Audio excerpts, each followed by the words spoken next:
Welcome to my channel SK knowledge class. दोस्तों, आज की इस वीडियो में आपको बताऊंगा क्लास 10th का सवाल मूलों की प्रकृति ज्ञात करना, जो कि दोस्तों बहुत हल्का सवाल है, लेकिन विद्यार्थी को नहीं आता है, समझ में भी नहीं आता है। तो ध्यान से आपको देखना है इस वीडियो को। चैनल पे नए हैं तो चैनल को सब्सक्राइब कर लीजिए और घंटी को दबा कर ऑल कर लीजिए।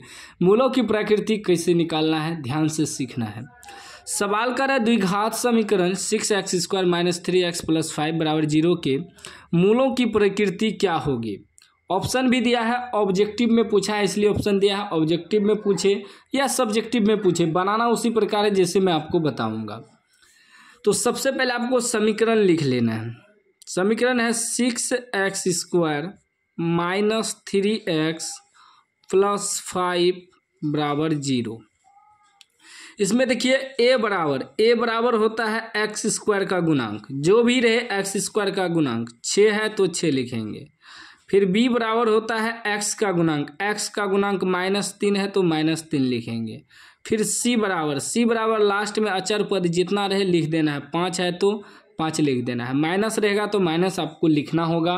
दोस्तों प्लस नहीं लिखते, लेकिन माइनस लिखना होता है। तो मूलों की प्रकृति निकालने के लिए सबसे पहले हमें विवेचक निकालना है, जिसे व्युत्कर भी कहते हैं, डी से सूचित करते हैं। सबसे पहले आपको डी निकालना है, तभी आप मूलों की प्रकृति बता पाएंगे। तो डी बराबर यानी कि विवेचक यानी कि डी बराबर सूत्र होता है b² - 4ac, यह सूत्र होता है। अब देखिए b के जगह क्या है -3, तो -3 का square -4 Guna a Guna c, a कितना है 6 है, गुना c कितना है 5 है। ठीक, अब आगे देखिए 3 का स्क्वायर 9 हो जाएगा, माइनस का स्क्वायर प्लस हो जाएगा। देखिए -3 गुना -3 है, स्क्वायर है तो यानी कि 2 बार है, -3 गुना -3 तो -1 प्लस होगा, 3 गुना 3 9 हो जाएगा। ठीक, अब आगे देखिए फिर माइनस 6 चौके 24 गुना 5 करेंगे, या 6 पंचे 30 और 30 गुना 4 3 12 120 हो जाएगा। 6 पंचे 30 गुना 4 120 होगा। अब देखिए कम में से ज़्यादा घट रहा है, प्लस में 9 है, माइनस में 120 है, तो कम में से ज़्यादा घटेगा तो उल्टा घटता है तो माइनस में आता है। कितना बच जाएगा 111, माइनस में 111। डी का मान क्या निकला -111। डी बराबर क्या निकल गया -111। अब ध्यान दीजिएगा,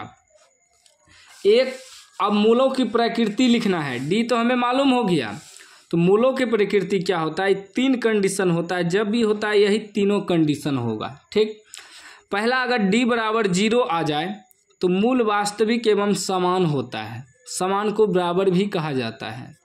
दूसरा, अगर डी छोटा आ जाए 0 से तो मूल वास्तविक नहीं होगा, या लिख सकते हैं मूल अवास्तविक।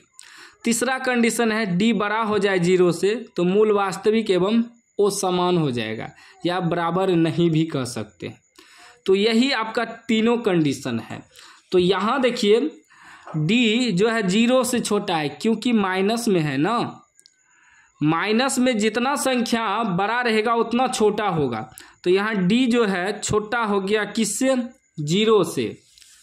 डी जो है 0 से छोटा हो गया, क्योंकि माइनस में है तो अभी 0 ही बड़ा है। ई जो है कम है, माइनस में है, माइनस है, तो डी छोटा हो गया 0 से। ठीक ना, तो क्या होगा, मूल वास्तविक नहीं, मूल वास्तविक नहीं। यह आपका मूलों की प्रकृति हो गया, जो कि ऑप्शन भी है सी में कि वास्तविक नहीं। सी राइट आंसर हो जाएगा। अगर इसी में मान लीजिए डी आपका डी बराबर यहाँ 0 आ जाता, जब डी बराबर 0 आ जाता तब क्या लिखते हैं कि मूल वास्तविक एवं समान।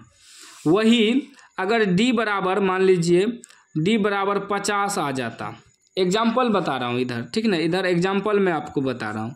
डी बराबर 50 आ जाता तो इसका मतलब ये 0 से बड़ा है, तो लिखते डी जो है 0 से बड़ा है। ठीक ना, ये बड़ा का चिन्ह हुआ, इधर 0 छोटा है, तो प्लस में आता ना, माइनस में आएगा तो छोटा हो जाएगा, प्लस में आएगा तो बड़ा हो जाएगा।